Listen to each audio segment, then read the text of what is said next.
It's probably the best one of the Very year. nicely done by the Highlanders. They even told us who they were, but we knew that.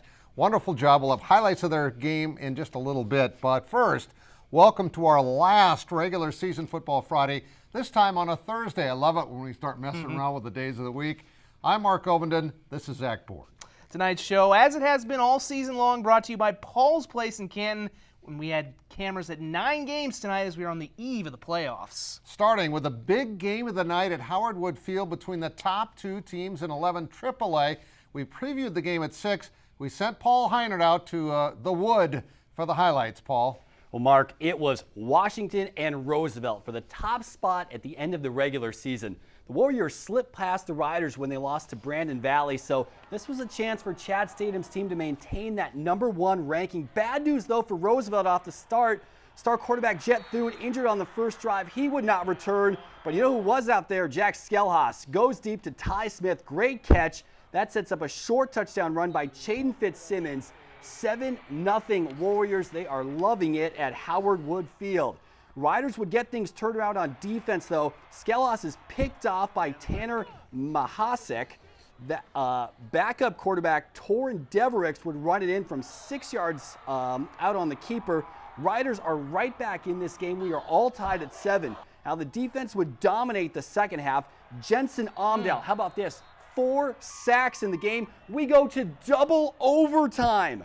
In double overtime, Dever's pass picked off by Logan Eckhoff. Wow, what a grab. Brock Walker can be the hero. He missed 2 short kicks earlier in the game. Not this time. Walker's kick wins it for Washington in double overtime. 10-7 is your final. What a game. Yeah. Over at the MAC, it was number 3 hosting number 4. Number 3 being O'Gorman, number 4 being Lincoln. Fresh off that big win over Brandon Valley for the Patriots tonight. A little trickeration. It wouldn't happen, though. They tried the trickeration, and it's picked off by Antonio Casiello for the Knights, who had themselves quite a night over at McEnany Field. Later in the first, they try to score here. Boston Bauer, he's my guy. Boston Bauer, he is stopped just short of the goal line, and that would set up this field goal by Christian Jackowitz. He had a couple of them, actually, and it's 6-0 in favor of the Knights as he boomed it through. But they bust things open in the second quarter. Luke Fritsch of O'Gorman on the keeper. Luke had himself quite the night. Number 10 runs it down into Lincoln territory. And then, even though the best part of their game tonight was running, imagine that from O'Gorman, they threw. It's going to be Frisch to the guy who had the pick. He's going to catch this one. It's Casiello, and he's going to take it in for the touchdown. All Knights tonight, 34-7. Oh, gee, they're 7-2 now. On to Harrisburg, where the Tigers won an overtime thriller last Friday against Brookings. Tonight, the second-ranked team in 11 AA hosted the number 4 Yankton Bucks.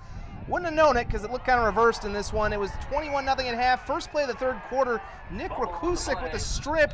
Initially, the Tigers get it, but Chris Kinsley wrestles it away, and it's Yankton ball. A few moments later, Tanner Frick around the right end. He had 2 touchdowns, 160 yards on only 9 carries, and the Bucks are up 28-0. Things only getting worse for Harrisburg. That's their starting QB, Kane Kittleson, forced out on the next drive with looks like a pretty serious leg or knee injury. The backup, Hunter Headley, drove him inside the 10, but he gets sandwiched, and that would stop the drive. Yankton with the shutout, 28-0. Bucks now 6-3, have won 3 straight. Again, there's your Washington classic, 10-7 as it goes to double overtime. Good to see a defensive game. Very much so. O'Gorman wins 34-7. Brandon Valley won earlier tonight, 31-7 in the first of 2 up in Aberdeen. Mitchell survived this one. They trailed 7-0 going to the fourth at halftime, and Pierre wins it. They're now 7-2, ranked number 1. Brookings wins 19-14, no score in on that Rapid City Stevens Central game. Well, the top-ranked team in 11A has had a couple of scary finishes in the recent weeks to remain undefeated.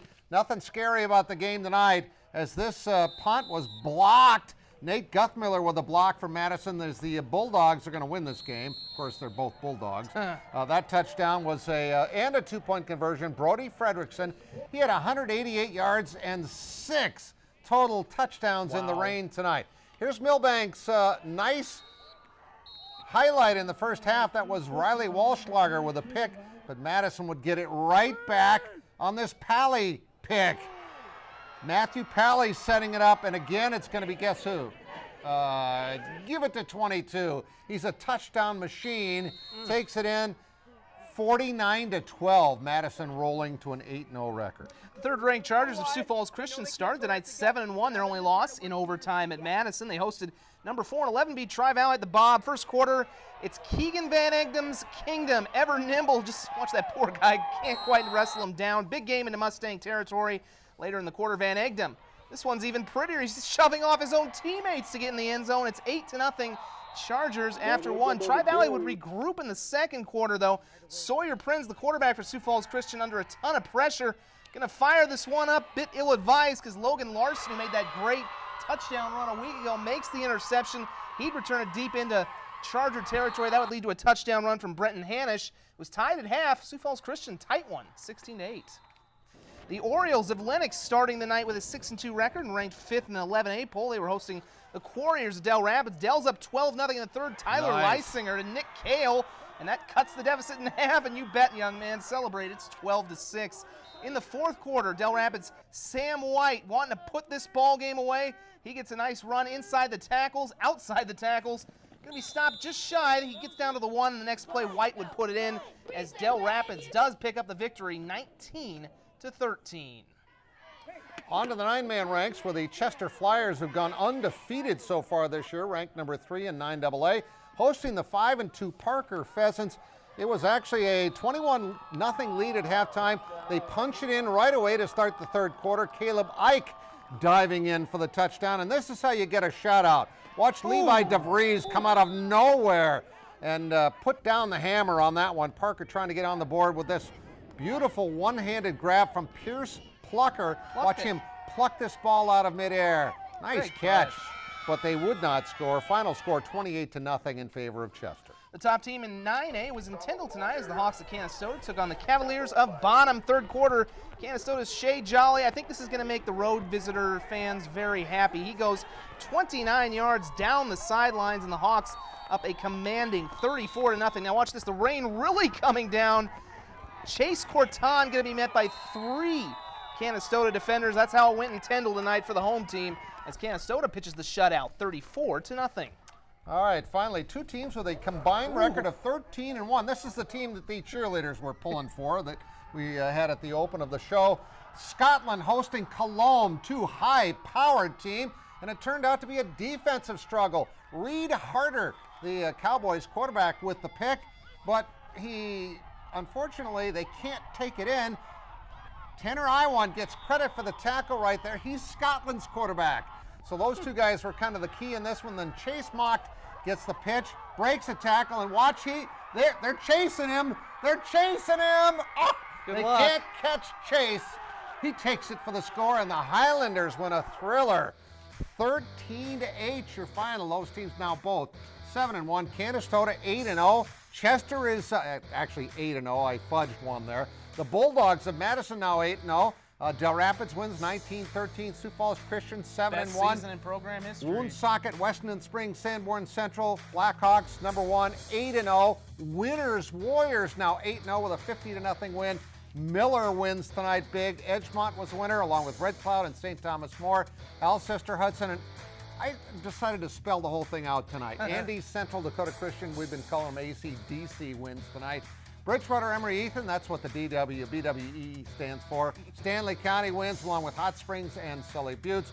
West Central rolling at the Dome tonight. They had the best place to play tonight without the rain. Yeah. Bennett County with a shutout tonight. Chamberlain as well. Dakota Valley wins big along with Parkston with a shutout. Britton Hecla, Mount Vernon, Plankinton, and Hamlin both win along with McCook Central Montrose. Burke South Central 60-0. Corsica Stickney's got a very fine football team. They beat Scotland last week. DeSmet with a shutout tonight. Ipswich, Edmond Central, and Webster, the Bearcats, 8-0. Langford, 8-0 for the Lions. Lyman wins tonight along with Little Wound and T-Area in a wild one, 32-25. Timberlake and Warner. Monarchs now 7-1. Waverly, South Shore, and Baltic both win. Those Bulldogs, a very nice 6-2 year. Clark Willow Lake and Roncalli both win. The Cavaliers at 7-1. Hanson and Kimball White Lake both victorious. And how about this for a final score? 50-42. And back with more sports. Hope you enjoyed our final regular season edition of Football Bring Friday on the playoffs on Thursday. I'll be right back.